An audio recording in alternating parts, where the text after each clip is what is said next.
Bienvenidos de regreso a Biblia y Teología con el Dr. Larry Trotter. Esperemos disfruten el siguiente episodio.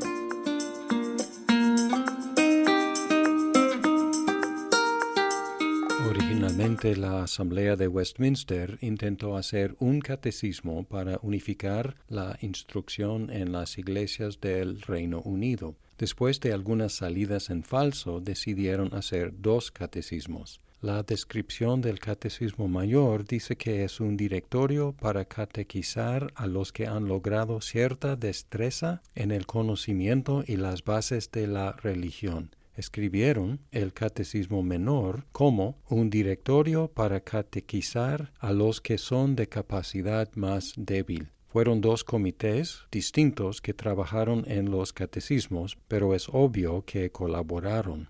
Terminaron el mayor un poco antes que el menor, pero vamos a considerar el menor primero.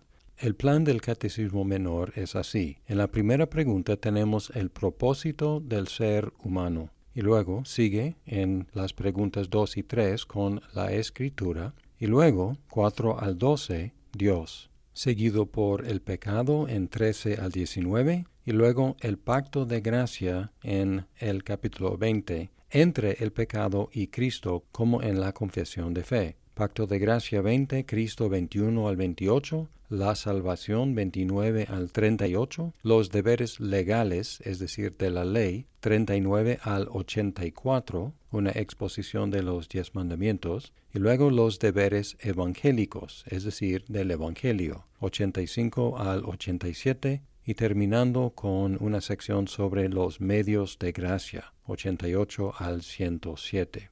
Un bosquejo mucho más básico aparece en la pregunta 3. Y de hecho, estoy leyendo de una versión que edité en colaboración con otros hermanos en México. Y esta versión está disponible en las notas de este programa en forma de PDF y también se puede comprar en Amazon. Dice la pregunta 3, ¿qué es lo que principalmente enseña la Biblia? Y la respuesta es, lo que principalmente enseña la Biblia es lo que el ser humano debe creer acerca de Dios y los deberes que Dios requiere del ser humano. Y aquí podemos ver que son dos cosas. Primero, lo que los seres humanos deben creer acerca de Dios, preguntas 4 al 38, y luego los deberes que Dios requiere del ser humano, 39 al 107. Es similar al plan de la confesión de fe y también el Catecismo Menor. Algunas observaciones acerca de este plan. Primero, sigue el esquema de la teología federal con los dos pactos. El pacto de obras en la pregunta 12, el pacto de gracia en la pregunta 20. Y su colocación de la ley enfatiza dos de sus funciones, porque la ley viene después de la sección de la salvación, indicando que somos salvos por gracia, no por ley, pero al mismo tiempo la ley es guía para los ya redimidos. También viene antes de los deberes evangélicos, porque nos muestra la necesidad de la fe en Cristo y el arrepentimiento, que son los principales deberes evangélicos. Es decir, que la ley fluye de la salvación y la ley también muestra la necesidad de arrepentirnos y creer en Cristo para la salvación. Su análisis de los 10 mandamientos presupone que cada uno tiene requisitos y prohibiciones. Aquí tenemos una metodología de interpretación. Supone que cada mandato tiene implícitamente una prohibición y cada prohibición implícitamente tiene mandatos. Por eso pregunta en cada uno de los 10 mandamientos qué requiere y qué prohíbe.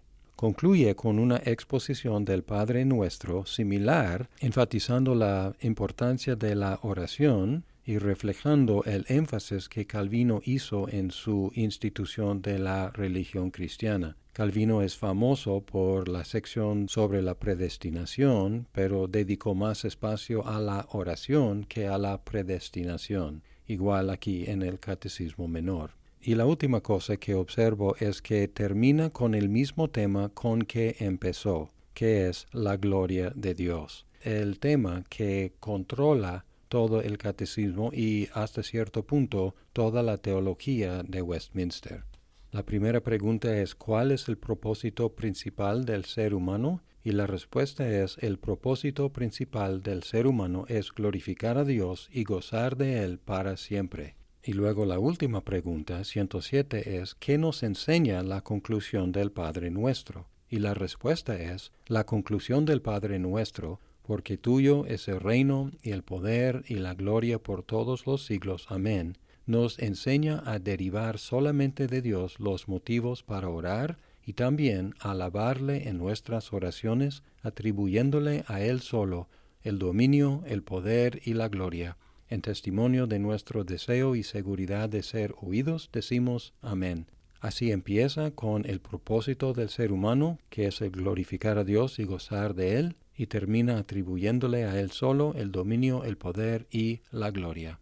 El Catecismo Menor es un documento breve, se puede leer en muy poco tiempo, y no voy a leerlo todo, pero se lo recomiendo. Quiero hacer simplemente unas observaciones sobre algunos puntos de interés especial, empezando con la pregunta número 1. Es una maravilla que representa la cima del pensamiento calvinista. Muchos catecismos, aun los reformados, empiezan con la cuestión de la salvación, lo cual no está mal, pero pone inmediatamente el enfoque en mis necesidades y lo que Dios puede hacer para ayudarme. Por ejemplo, el Catecismo de Heidelberg empieza con la idea de mi consuelo, y ese enfoque de mi consuelo predomina en todo el catecismo. Westminster eleva el enfoque desde el principio a Dios, a su gloria y a nuestro gozo en Él, antes de considerar nuestra necesidad de salvación o consuelo. Y John Piper ha hecho todo un ministerio argumentando que la gloria de Dios y el gozo humano no son dos propósitos, sino uno solo. Porque dice, el propósito principal del ser humano es glorificar a Dios y gozar de Él para siempre, no dos propósitos, sino uno solo. En paráfrasis de Piper, glorificamos a Dios gozando de Él. Otras preguntas merecen ser memorizadas porque son cristalizaciones concisas y elegantes de doctrinas primordiales. Por ejemplo, la pregunta 6 define la Trinidad y protege contra todas las antiguas herejías. La pregunta es, ¿cuántas personas hay en la divinidad? Y la respuesta es, hay 3 personas en la divinidad, el Padre, el Hijo y el Espíritu Santo. Estas 3 personas son un solo Dios, las mismas en sustancia, iguales en poder y gloria. La pregunta 14, ¿qué es el pecado? Respuesta, el pecado es no conformarse a la ley de Dios o desobedecerla. Y esta definición tan concisa cubre pecados de omisión y de comisión.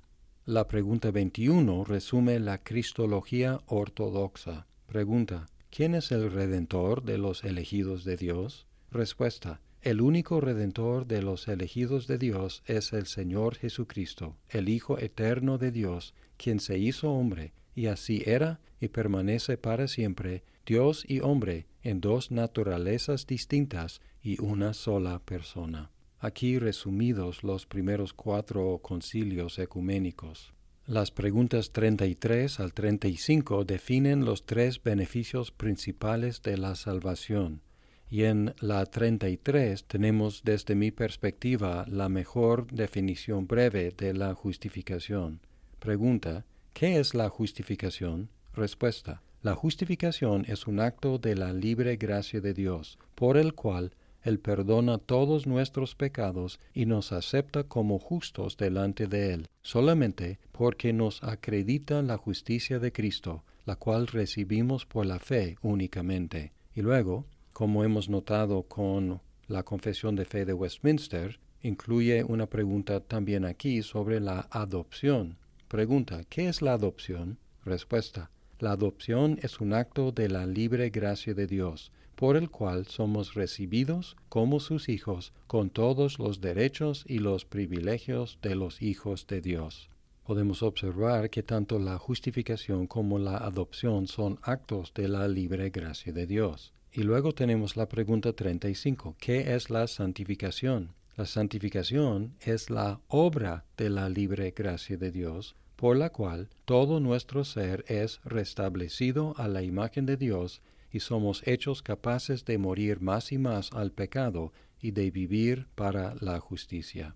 Las preguntas 39 al 84 son un mini curso sobre la ley, especialmente los 10 mandamientos. Y luego, después de este mini curso sobre la ley, hay preguntas que explican la necesidad de la fe y el arrepentimiento. Por ejemplo, en el 82, pregunta, ¿puede algún ser humano guardar perfectamente los mandamientos de Dios? Respuesta, desde la caída, ningún mero ser humano puede guardar perfectamente los mandamientos de Dios en esta vida, pero diariamente los quebranta en pensamiento, en palabra y en acción. Y luego 84. ¿Qué merece todo pecado? Todo pecado merece la ira y la maldición de Dios, tanto en esta vida como en la venidera. Y luego 85. ¿Qué nos requiere Dios para que escapemos de la ira y la maldición que hemos merecido por el pecado? Respuesta. Para que escapemos de la ira y la maldición de Dios que hemos merecido por el pecado,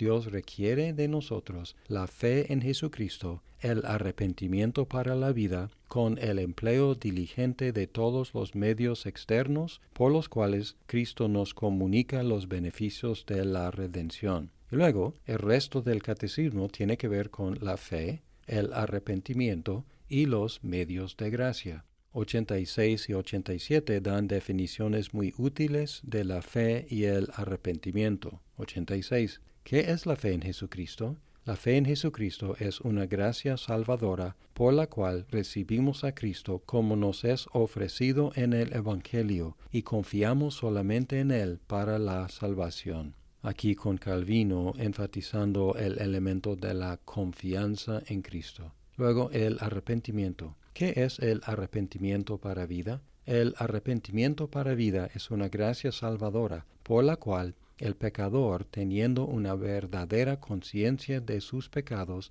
y conociendo la misericordia de Dios en Cristo, con dolor y odio a sus pecados, se convierte de ellos a Dios, con plena determinación de alcanzar una nueva obediencia.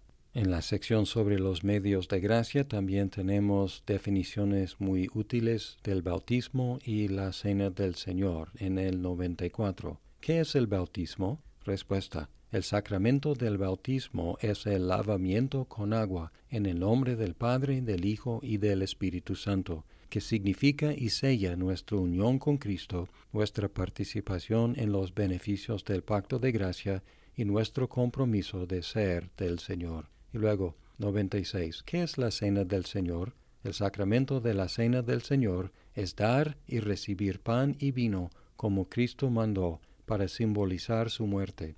Los que reciben la cena dignamente participan en su cuerpo y sangre con todos sus beneficios, no de una manera corporal y carnal, sino por la fe, lo cual conduce a su nutrimiento espiritual y a su crecimiento en la gracia. Aquí resumiendo la perspectiva reformada sobre la cena del Señor. Así, con estos ejemplos de las preguntas y respuestas del Catecismo Menor, espero que se animen a leerlo todo y no solo leerlo, utilizarlo en sus iglesias, en sus familias, en su enseñanza.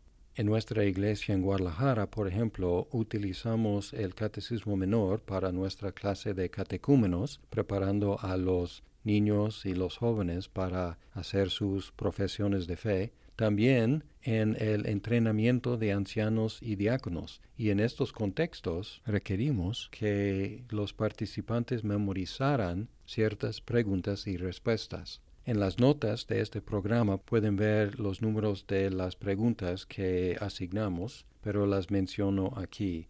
1, 3, 4, 5, 6, 8, 14, 21, 23, 30, 33, 34, 35, 41, 42, 86, 87, 94, 96 y 98.